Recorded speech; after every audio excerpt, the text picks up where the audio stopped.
नमस्कार, जय हिंद, जय भारत। भारतीय अवाम ताकत दल अपने भारतीय भाई बहनों अर्थात अपने देश भारत की जनता अर्थात अपनी भारतीय अवाम से भारतीयता आधारित आपसी श्रद्धा, भारतीयता आधारित आपसी स्नेह, भारतीयता आधारित आपसी प्रेम, भारतीयता आधारित आपसी अखलाक मोहब्बत, भारतीयता आधारित आपसी सहयोग, भारतीयता आधारित आपसी सम्मान, भारतीयता आधारित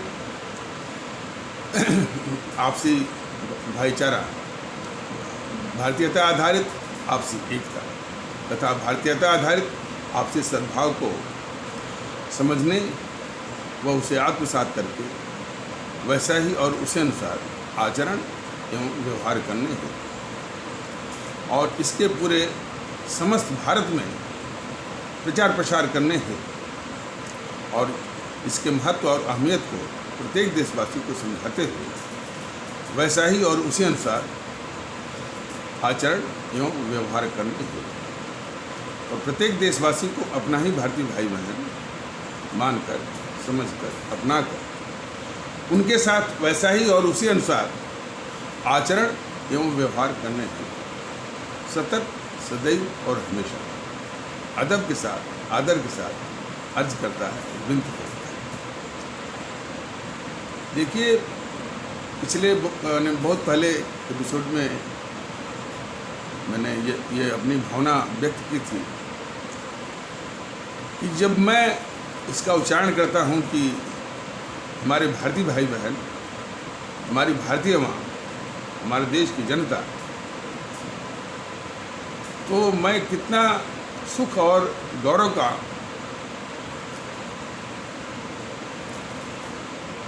की अनुभूति होती है, मैं इसको शब्दों में नहीं बांध सकता।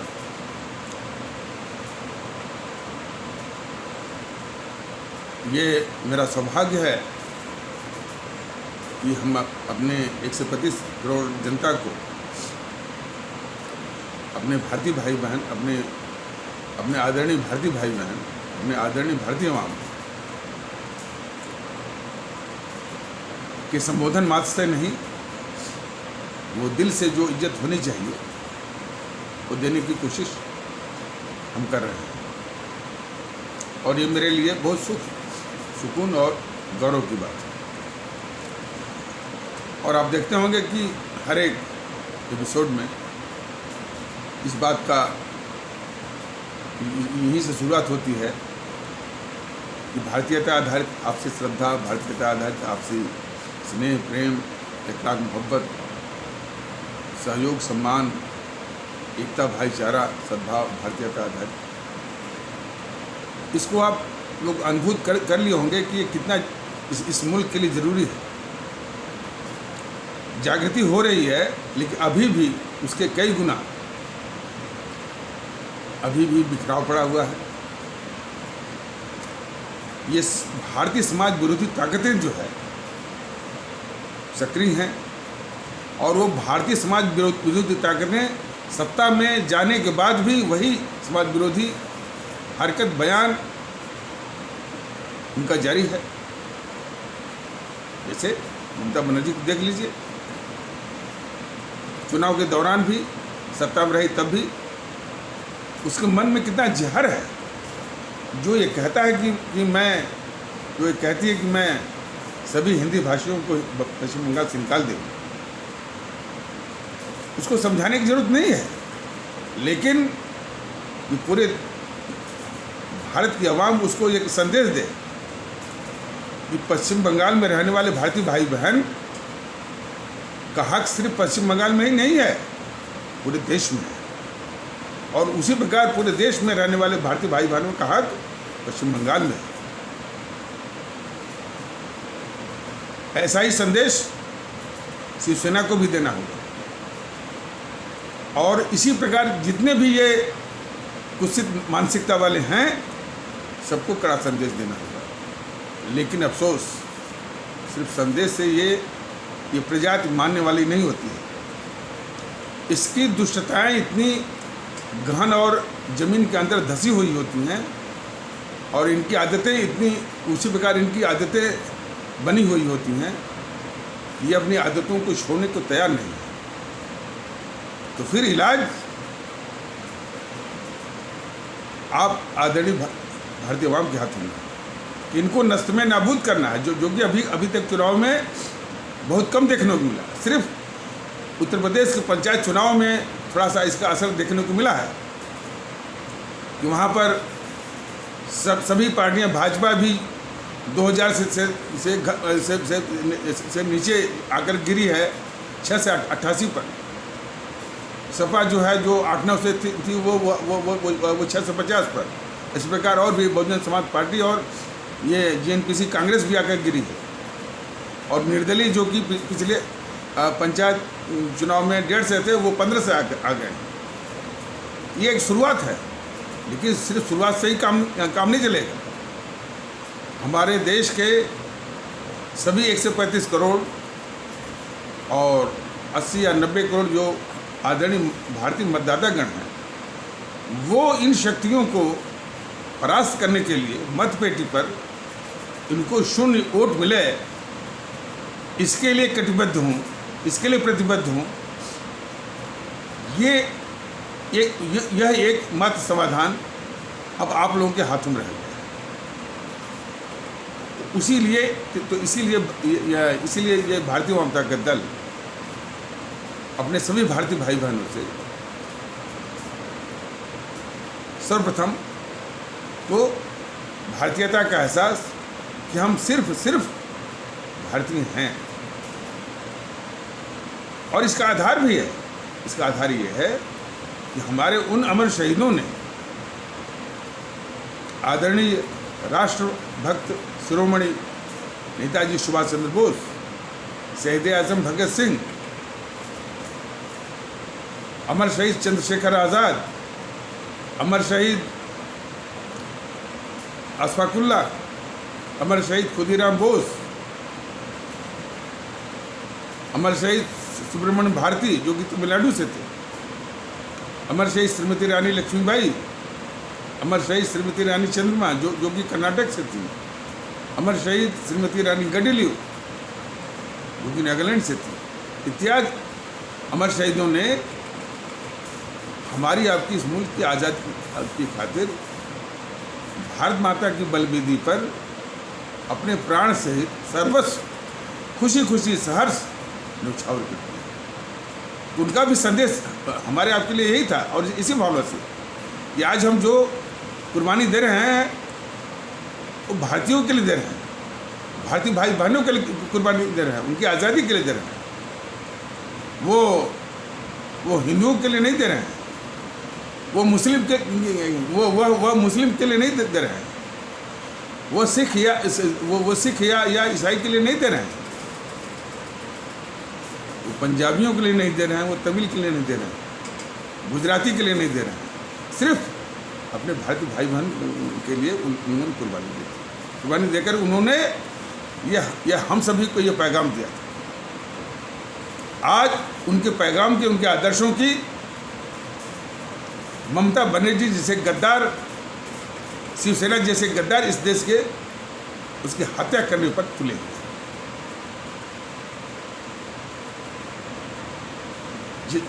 जिसका वो फोटो लगाती है ये ममता बनर्जी, हमारे आदरणीय राष्ट्रभक्त शिरोमणि नेताजी सुभाष चंद्र बोस की, जरा उनके आदर्शों से कुछ को सीखे। कभी उनके जहन में बात आई थी कि बंगाल में से सारे जो है दूसरी भाषा के लोग वो निकल जाएंगे। ये शिवसेना के लिए कभी बात आई थी कि शिवसेना ये कहे कि यहाँ कि हम उत्तर भारतीयों को, बिहार के लोगों को, उत्तर प्रदेश के लोगों को, दक्षिण भारत के लोगों को बाहर करेंगे। तो आज ये शक्तियाँ सत्ता और प्रणाली पर बैठी हुई हैं, ये दुख की बात है। और ऐसे नहीं बैठी हैं, हम सभी ने उनको वोट दी है, ये दुखड़ा है। इसीलिए भारतीय जनता पार्टी दल कहा है भाई जो हुआ सो हुआ, जो हुआ सो हुआ, जब से जागे तभी से सवेरा, बाकी सब पीछे अंधेरा। अब और ये चीज़ें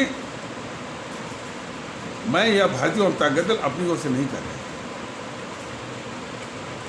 शहीद आजम भगत सिंह इन्हीं सब पचड़ों से दूर, अपने को दूर रखने के लिए वो नास्तिक हो गए थे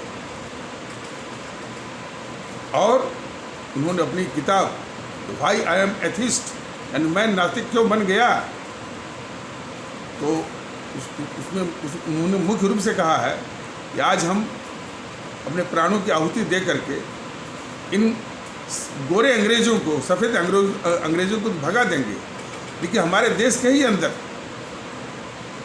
उन गोरे अंग्रेज़ों से अधिक खतरनाक ये जो काले अंग्रेज हैं,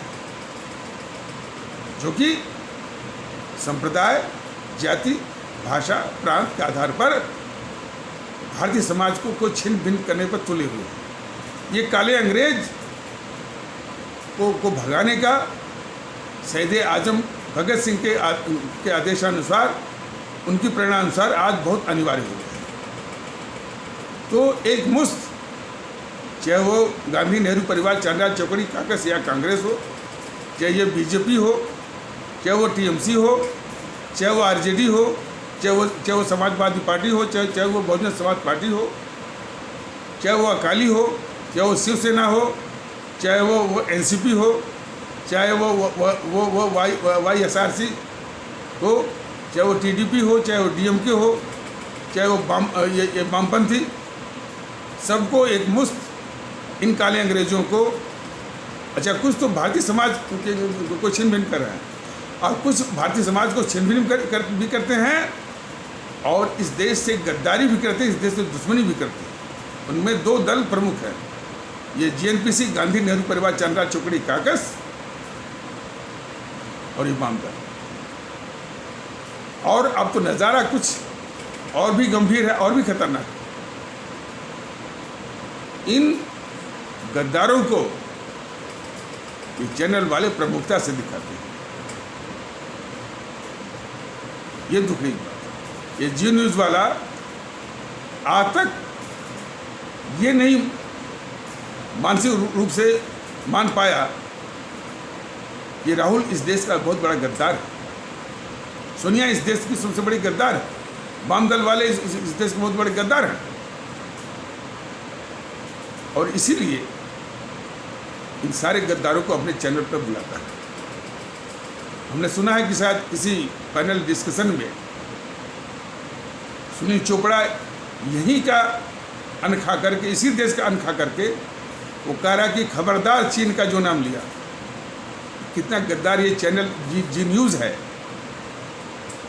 जो कि इन गद्दारों को आमंत्रित करता है, जो कि यहीं का अन्न खा करके, यहीं एक सुविधा उठा करके इसी देश की गद्दारी करते हुए छाती तान करके वो चीन की हिमायत कर रहा है जी न्यूज़ के मंच से। उसे जी न्यूज़ वाले को शर्म नहीं आई। और इसी प्रकार और भी चैनल। तो बात ये काले अंग्रेज़ों की उपज है सब, जो काले अंग्रेज इस देश के लिए अभिशाप बने हुए हैं, भारतीय समाज को तोड़ने वाले, और भारतीय समाज के लिए बहुत बड़ा खतरा, इस देश के अस्तित्व के लिए खतरा। हमारे मुल्क, जो हमारा प्यारा मुल्क भारतवर्ष है, उनके लिए ये बुनियादी खतरे हैं। तो उन्हीं के द्वारा ये उपजाए गए ये मीडिया और इलेक्ट्रॉनिक चैनल या टीवी चैनल, जो कि ऐसे बुलाते हैं कि जो कि वो वाम दलों का सुनील चोपड़ा कहने की वो हिम्मत देखिए, और जी न्यूज़ के एंकर के सामने कहता है कि खबरदार जो चीन का नाम लिया। और इसी प्रकार तो हमारे आदरणीय भारतीय भाई बहनों, माहौल व्यवस्था आपके बहुत खिलाफ। तो अब सारा दारोमदार, सारी मैंने जिम्मेदारी अब आपके कंधों पे है, और वो जिम्मेदारी निभाने में कोई बहुत कठिनाई नहीं है। बस मन में जो एक मैंने बाधा है, ये कुंठा है, उसी को बाहर निकाल देना है। सर्वप्रथम तो भारतीय होने का एहसास और आचरण व्यवहार, और अपने सभी 125 करोड़ देशवासियों को के साथ कि वो अपने ही भारतीय भाई बहन हैं, इस तरह का व्यवहार उनके साथ, सहयोग भी, सम्मान भी, सद्भाव भी, सब कुछ शेयर करने के लिए। और उसमें ध्यान रखिए, जैसे कई बार कहा गया है और आगे भी कहा जाएगा, भेदभाव की भावना बिल्कुल नहीं आनी चाहिए।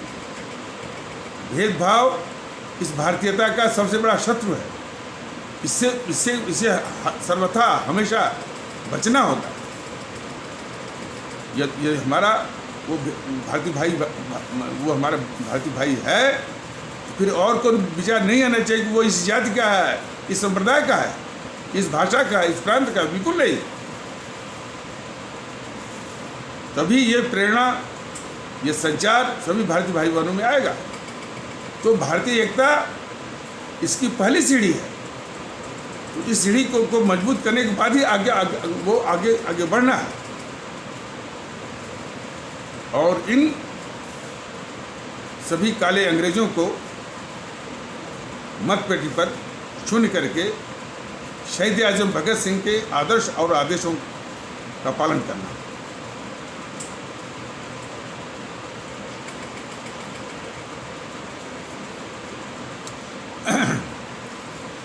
कल एक YouTube पर दिखाया जा रहा था कि कोरोना जो बढ़ा है, एक बहुत बड़ा बहुत बड़ा अंतर्राष्ट्रीय षड्यंत्र है। और मैंने जबकि दुनिया में कोरोना था, भारत की अर्थव्यवस्था वापस पटरी पे आ रही थी, तमाम अंतर्राष्ट्रीय वित्तीय संस्थाएं ये भविष्यवाणी कर रही थी कि इसकी GDP दुनिया में सबसे बढ़िया होगी। उसमें यह भी तर्क दिया जा रहा था कि श्री मोदी जी की कार्रवाई से कि कई जो है वो दवाई वाली कंपनियां, उनको नुकसान हो रहा था। जो ये एक्सप्रेस वे बन रहे हैं और उसमें जो चार्जिंग स्टेशन बन रहे हैं और इलेक्ट्रिक गाड़ियां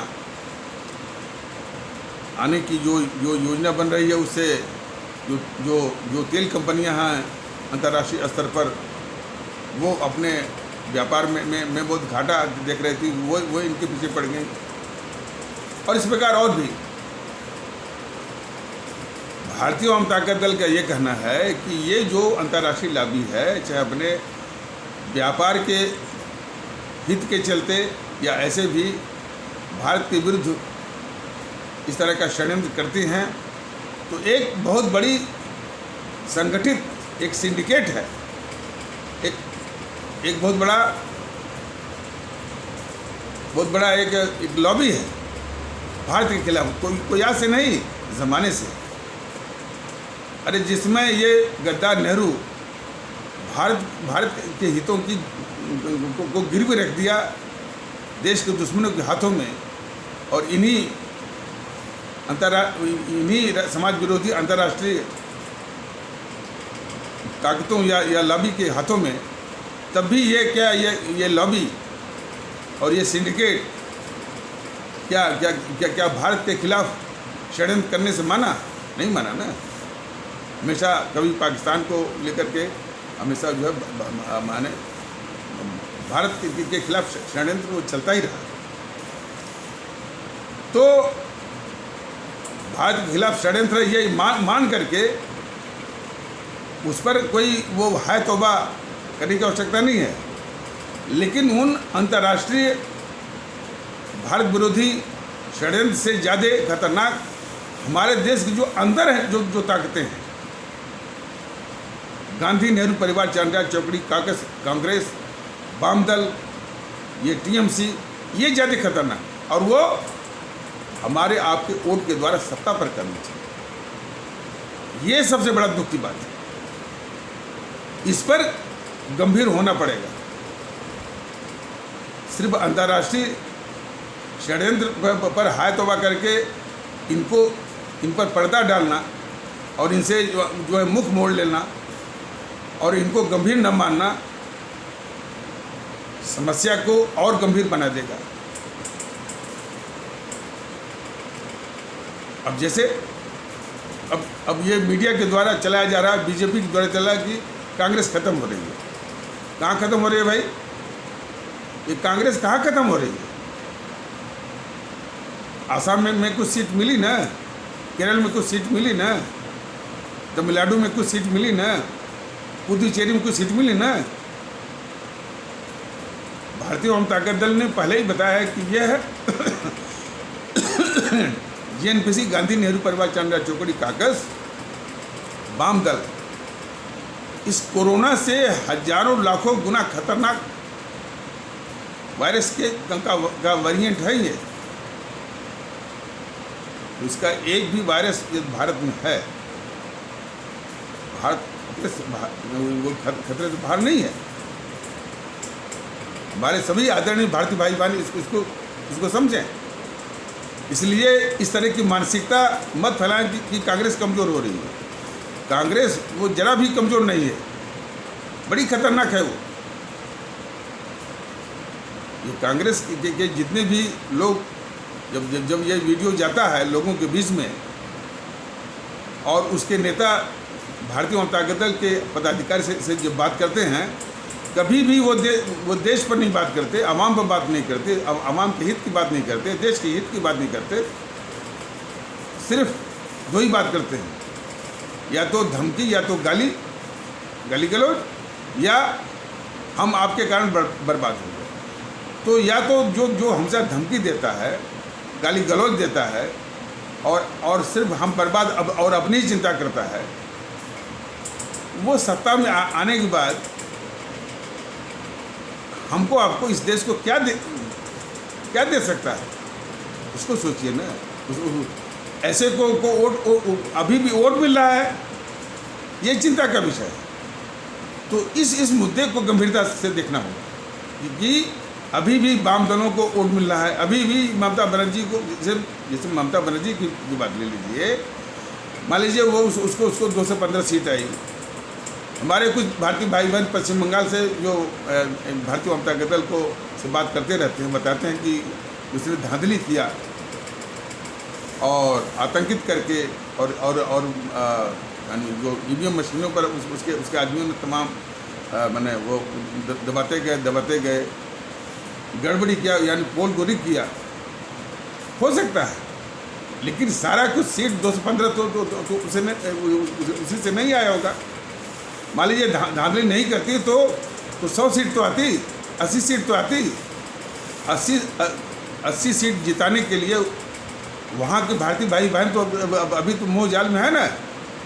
समस्या ये है, यदि हमारे पश्चिम बंगाल के सभी भारतीय भाई बहन यदि एक हो गए होते, अपने को बंगाली नहीं मानते, अपने को हिंदू नहीं मानते, अपने को मुस्लिम नहीं मानते, सिर्फ भारतीय बनकर के एक होकर के इन सारी शक्तियों को, बीजेपी को और ये वाम दलों को और गांधी नेहरू परिवार चांद्रा चौकड़ी काकस, इसका आप लोग गलती से या भूल से या भ्रम से कांग्रेस कर उसको और ममता बनर्जी को परास्त किए होते, तब वो एक मिसाल बनता और एक रास्ता बनता।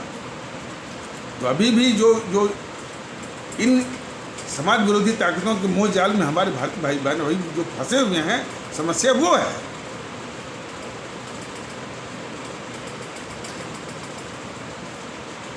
तो अब YouTube पर एक समाचार और आ रहा था कि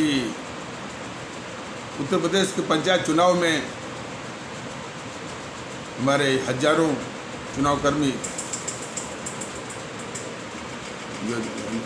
हजारों हमारे चुनावकर्मी भारतीय भाई बहनों ने अपना जीवन गंवा बैठे कोरोना के कारण। और वो ये भी तर्क दे रहे थे कि जिस प्रकार मद्रास उच्च न्यायालय माननीय मद्रास उच्च न्यायालय ने चुनाव आयोग पर हत्या का मुकदमा चलाने का आदेश दिया था, तो जो उत्तर प्रदेश का चुनाव कराने के लिए जो इलाहाबाद उच्च न्यायालय ने जो आदेश दिया था, क्या उन्हें उस इलाहाबाद उच्च न्यायालय पर ही हत्या का मुकदमा चलाया जाना चाहिए, इस तरह की बात उसमें कही गई। लेकिन ये बात भारतीय जनता ताकत दल बहुत पहले कह चुका है कि हत्या का मुकदमा उस इलाहाबाद उच्च न्यायालय के उस जज पर भी चलाया जाना चाहिए जिसके आदेश से हजारों लोग चुनाव की ड्यूटी करते हुए जो है कोरोना के कारण जो है अपनी जान गंवा बैठे। आज वही इलाहाबाद उच्च न्यायालय बेशर्मी से वो जिम्मेदारी चुनाव आयोग पर फेंक रहा है। और चुनाव आयोग तो पहले से ही बहुत ही धूर्त किस्म का है, होशियार किस्म का है। वो यूपी के यूपी के डिस्ट्रिक्ट मजिस्ट्रेटों से डीएम से रिपोर्ट मांग रहा है। तो ये आपस में आरोपों की फेंका फेंकी चलती रहती है।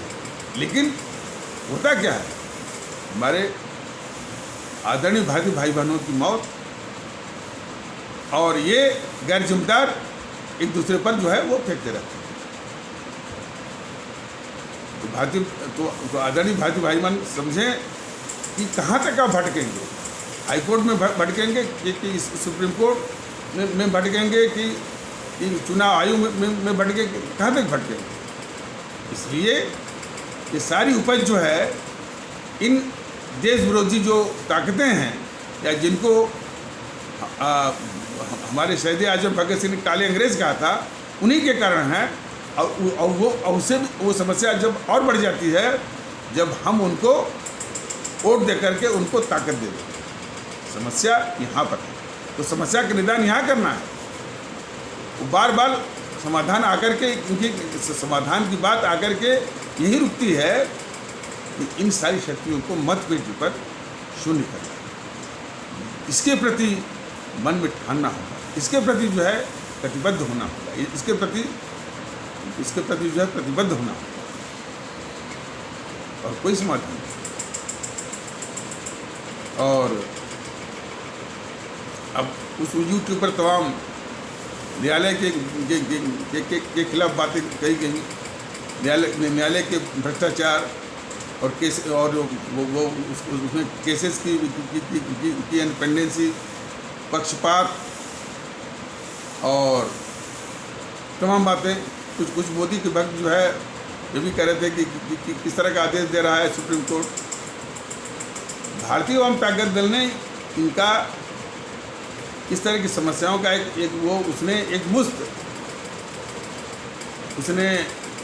उसकी पिक्चर उसका नज़ारा प्रस्तुत किया था। इस संस्था के रूप में माननीय सर्वोच्च न्यायालय हो चाहे माननीय उच्च न्यायालय है, संस्था के रूप में इनसे कोई समस्या नहीं। ये संस्थाएं जो हमारे जो महान विद्वान और महान राष्ट्रभक्त डॉक्टर राजेंद्र प्रसाद और बाबा साहब इत्यादि विद्वानों ने अथक परिश्रम करके इन संस्थाओं का निर्माण करवाया, मजबूती दी, तो इन संस्था और वो विश्व में इम्पैरेलल यानी अतुल्य शक्तियों वाली संस्थाएं हैं। समस्या जो है इन तत्वों में, इन संस्थाओं में जीएनपीसी गांधी नेहरू परिवार चंडाल चौकड़ी काकस के द्वारा जीएनपीसी के और वाम दलों के तत्व और एजेंटों से ये कहर जो है बरपा रहे हैं जो है देश पर ये समस्या। अब जैसे वो नवनीत चावला जो कि जो गद्दार सोनिया का ये है, वो करोड़ों का जो है ऑक्सीजन कंसंट्रेटर की जमाखोरी किया था, पकड़ा गया था और उसको ये बेल देते हुए दिल्ली उच्च न्यायालय को शर्म नहीं आई कि एक एक इज्जतदार नागरिक इसको वो इज्जतदार करता है। दिल्ली उच्च न्यायालय इस बात पर शर्म करे कि उस डकैत पी चिदम्बरम को 20 बार बेल दिया है इस दिल्ली उच्च न्यायालय ने। क्या हमको आपको 20 बार बेल, क्या हमको आपको 20 बार उसी उच्च न्यायालय से जमानत मिल सकती है? एक ही जमानत में हमारे आपके पसीने छूट जाए। तो फिर ये भारतीय जनता दल कहता है कि इन जो संस्थाएं हैं, जो न्यायपालिका की संस्थाएं हैं, इनके खिलाफ, इनको अपमानित करने से, इनके खिलाफ जो है कोई आंदोलन करने से, इनके खिलाफ रोष वो प्रकट करने से लाभ नहीं है। लाभ इसका परिणाम तब मिलेगा कि हम इन काले अंग्रेज़ों को भगाएं, इनको भारत की पावन धरती से समूल समाप्त करें, ऐसा माहौल आए कि ये जो तत्व घुसे हुए हैं जेएनपीसी के और वाम दलों के इन संस्थाओं में, उनको निकाल बाहर करें। एक कंप्लीट क्लिनजिंग विथ परफेक्ट डिसइंफेक्टमेंट के साथ इस न्यायपालिका को शुद्ध करके उसके इकबाल को वापस लाने की आवश्यकता है। तो उसको टुकड़ों टुकड़ों में कहने से कोई फायदा नहीं। ये तो माननीय सर्वोच्च न्यायालय की आंखों के सामने जो है वो चुनाव हो रहे थे और चुनाव में जो है वो रैलियाँ हो रही थी और इन रैलियों के कारण वो कोरोना की लहर भी फैली। तो तब तो नहीं बंद किया। भारतीय जनता दल भी बराबर विनती करता रहा, प्रार्थना करता रहा, बताता रहा, कहता रहा, मेरा भी यानी जू नहीं रहेगा। और आज नौटंकी की सुप्रीम कोर्ट टास्क फोर्स बना दिया है, वो कर दिया। टास्क फोर्स काम करेगा, सुप्रीम कोर्ट काम करेगा, करना आखिर सरकार को। सरकार कैसी है यह देश देख रहा है। इसलिए कभी भी समाधान कोर्ट में नहीं है। समाधान अब आपके हाथ में, वो समाधान वहीं से शुरू होगा कि आप इन ताकतों को अब आगे से इनको शून्य करके इनको शिकस्त देने में समाधान। और यह देश जो है इस निकम्मा, अराजक और कायर प्रधानमंत्री से क्या उम्मीद कर सकता है? जिसमें यदि जब कोरोना आया, आने की बात थी पिछले साल, उसके पहले से यदि सख्ती का माहौल होता, सख्ती का शासन होता, अनुशासन और सख्ती के होते, जो है ये कोरोना वार्ड ऑफ बहुत आसानी से वार्ड ऑफ किया जा सकता था, दूर भगाया जा सकता था, उसकी ट्रांसमिशन चेन को तोड़ा जा सकता था। लेकिन माहौल जो है सख्ती का हो, अनुशासन का हो, नियम पालन का हो। और इतनी तंगी हमारे मजदूर भारतीय भाई बहनों को भी नहीं होती, छोटे छोटे जो कारीगर भारतीय भाई बहन उनको भी नहीं होती। आर्थिक गतिविधि और आर्थिक प्रगति भी नहीं रुकती। लेकिन इसके लिए सख्ती, अनुशासन, नियम और कानून पालन, जो कि हमारे आदरणीय राष्ट्रभक्त श्रोमणी नेताजी सुभाष चंद्र बोस का विषय थी और इसकी हिमायत की। और उसको उन्होंने देश के सामने बेबाकी से कहा था। कब कहा था? 1941 में जब उन्होंने आज़ाद हिंद फौज INA के कथा हुई, किसी ने उनसे इंटरव्यू लिया।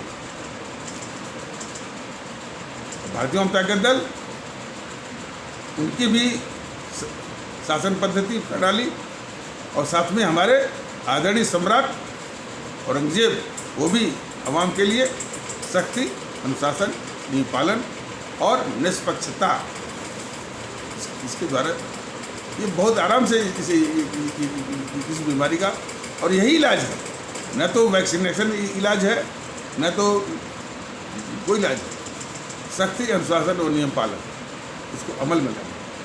जो कि ये करने को तैयार नहीं है, सिर्फ बात कर रहे हैं।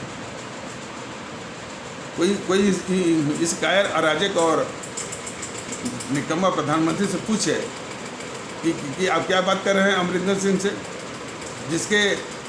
जिसका मंत्री जो है खुद जो है वो करोड़ों का जो है यानी रम रिसीवर रखा था, और पकड़े जाने के डर से वो नहर में फेंक दिया।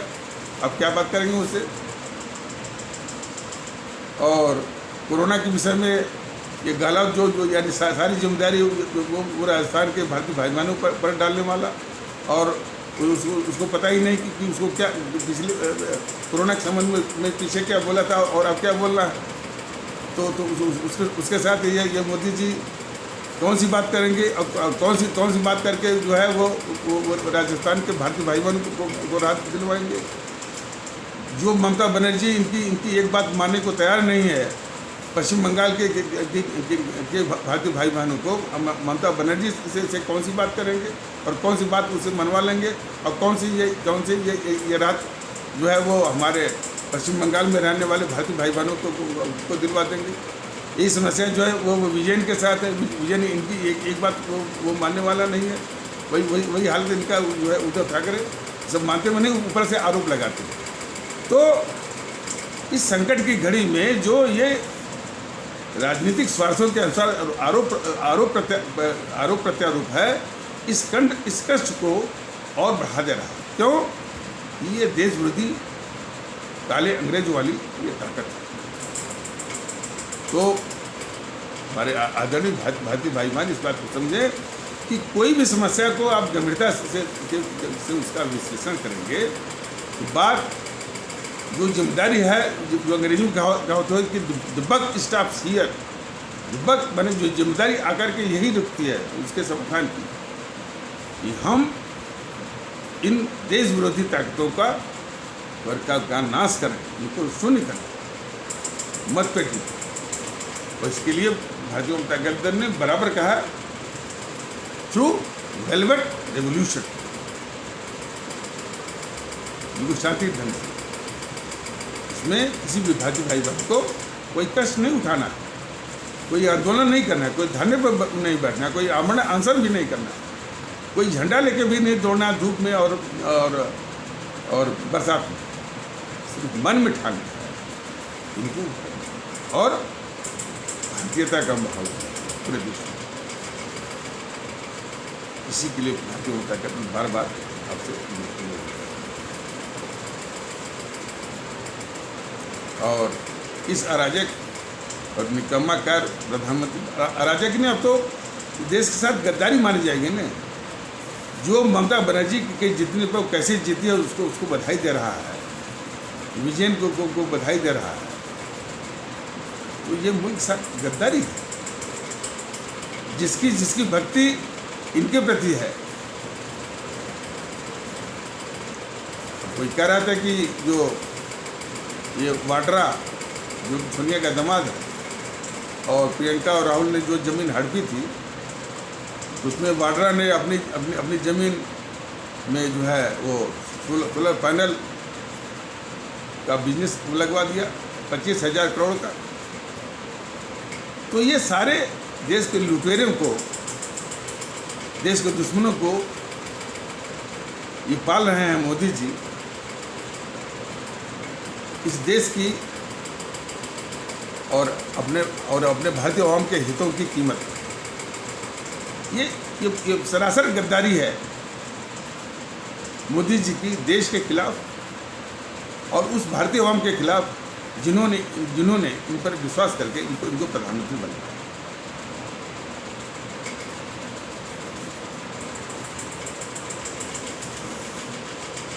और ये बराबर अखबारों में आ रहा है, ऑस्ट्रेलिया के अखबार में भी आया, अमेरिका के भी अखबार में आया, जर्मनी के अखबार में भी आया कि ये सोनिया गांधी इसमें विश्व की सबसे अमीर, यहाँ तक कि ब्रूनी का जो राजा है उसे भी अभी।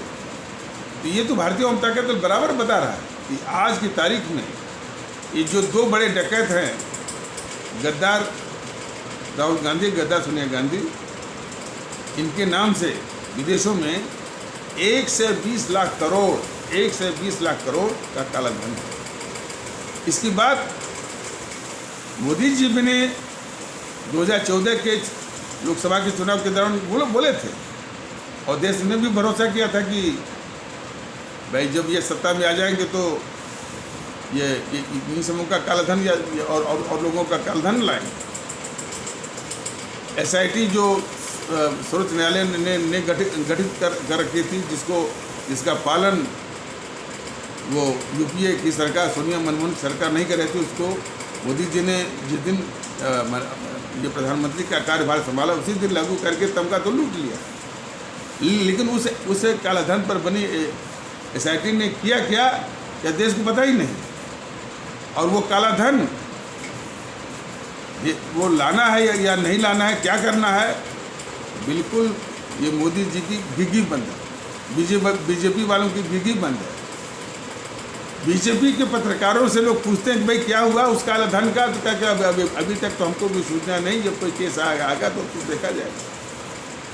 तो जो ये बीजेपी, मोदी जी जनता से राष्ट्रवाद के नाम पर वोट लेते हैं, और जब चुनाव आता है तो बोलते हैं कि इसने ये लूटा, उसने वो लूटा। जब सत्ता मिल जाती है तो उन्हीं के काले धन की भी और उन्हीं की रक्षा भी करते हैं, उनके सारे पापों को धुलते हैं। यह देश की रक्षा क्या कर पाएंगे? ये सरासर इस देश के साथ, जनता के साथ सरासर एक विश्वासघात और धोखा है। इन देश के डकैतों और देश के दुश्मन और गद्दारों को पाल करके उनकी रक्षा करके उनके आगे घुटने टेक करके, और जब भी कोई संकट आता है तो इन्हीं देश के दुश्मनों के हवाले ये अपनी जनता को छोड़ देते हैं। सबसे बड़ा दुख है। लेकिन अब हमारे आदरणीय भारतीय भाई बहन ये दुख सहने को क्यों मजबूर है? इनको सबक सिखाइए। अब तक नहीं सिखाया कोई बात नहीं, लेकिन आगे मन में ठानिए, तब आपकी ताकत का एहसास ये बनेगा। और आजकल एक अंतिम फिग लीक हुए ग्रुप में हिंदुत्व की बात चली है, और कोई इस्लाम भी चलाता होगा।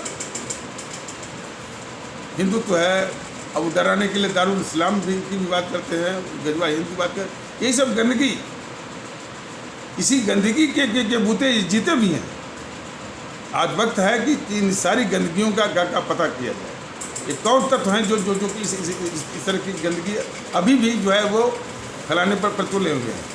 तो कौन जो है वो पुष्पेंद्र जो है कुलश्रेष्ठ, जो कि इसमें भारत को भारतीयता के आधार पर मजबूत करने की आवश्यकता है, वो फिर वही गंदगी के आधार पर जो है इसे भारतीय समाज को और भारत की नींव को खोद रहा है वो। और ऐसे और भी तंजीमें जो कि और पांथिक उन्माद के आधार पर भारतीय जो सद्भाव है, भारतीय समाज का जो ताना बाना है, और भारत की जो नींव है, भारत और भारतीय समाज की जो बुनियाद है, इस देश की जो बुनियाद है, उसको खोदने में लगे हुए हैं। तो यह भी एक बहुत बड़ी जिम्मेदारी है हमारे आदरणीय भारतीय आवाम के कंधों पर, कि ऐसे समूहों का जो कि इस तरह की गंदगी से, जैसे वो पुष्पेंद्र कुलश्रेष्ठ का भाषण आप सुनिए ना, बस सिवाय एक दो वाक्य बोल करके फिर घुस जाएगा इस्लाम के खिलाफ, ये है वो है, और उसकी गंदगी को सुनने के लिए तमाम लोग बैठे रहते हैं, बौद्धिक वर्ग के लोग। ये भी एक अभिशाप है। काम बहुत बड़ा है। शुरुआत वहीं से है कि कम से कम ये राजनीतिक दलों के बीच में जो विरोधी ताकतें हैं, इनको नस्ल में नाबूद मत पेटी पर करने से शुरुआत करनी होगी। यानी और काम बहुत बड़ा है। अभी जो बताया कि न्यायपालिका में किस तरह के तत्व हैं और वो देश पर जो है कहर जो है वो बरपा रहे हैं, ब्यूरोक्रेसी का क्या वही हाल है, और राजनीतिक दल तो हैं ही, इसलिए शुरुआत तो करनी पड़ेगी। और कम से कम शहीद आजम भगत सिंह का वो आदेश और आदर्श तो मानना पड़ेगा। इसलिए आज उन्हीं हमारे आदरणीय शहीद आजम भगत सिंह के आदेश का, आदर्श का सम्मान करते हुए इन सारी काले अंग्रेजों को, देश विरोधी ताकतों को नस्ल में नाबूद उस मत पेटी पर करने के लिए प्रतिबद्ध हूँ, प्रतिज्ञा करें, मन में ठानें। यहीं से सारी समस्याओं के समाधान का रास्ता निकले। तो इन्हीं आवश्यक शब्दों के साथ इस आवश्यक परिचर्चा को यहीं पर विराम दिया जाता है। तब तक के लिए नमस्कार, जय हिंद, जय भारत।